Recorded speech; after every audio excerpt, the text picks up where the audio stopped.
My daughter and I were attacked up on Morton. It was really quite frightening, and I called the city, and I felt I wasn't received with much sensitivity, and I came out of that realizing I think people need to be educated more on this issue about how to handle not only the deer but traumatized citizens.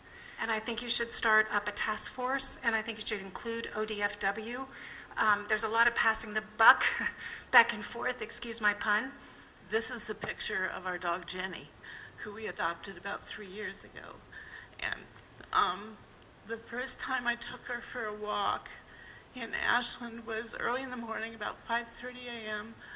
She and I were followed for about a half a mile by a doe and 2 older fawns, about within 10 feet. And we were both so traumatized that it's remained with me, I'm sorry. But since then, even last night on B Street, a doe approached a neighbor of mine, and within 4 feet, and her dog. They are so aggressive, and they are so much bigger.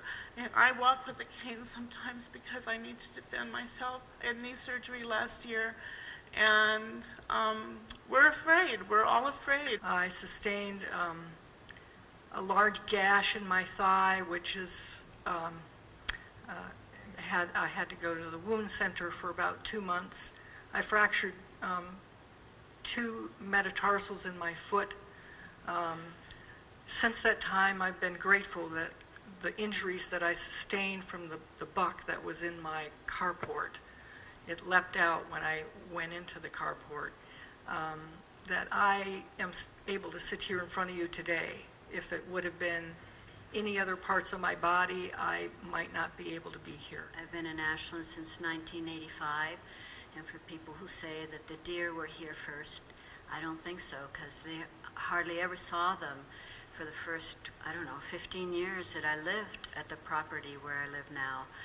And just about 10 days ago, I had a young buck come at me in my backyard, and I live across the street from Helmus School, and I tried to shoo it away, and it wasn't going away. It was aggressive.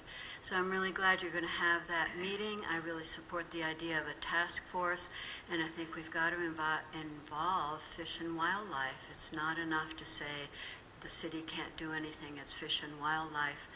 And the signs, to me, are like, well, you're not taking care of me as a citizen when I see the signs. I just think that this is getting to be a really dangerous situation for everyone in Ashland. It's just getting to the point where it's really difficult to walk our dog anymore. It's just kind of scary.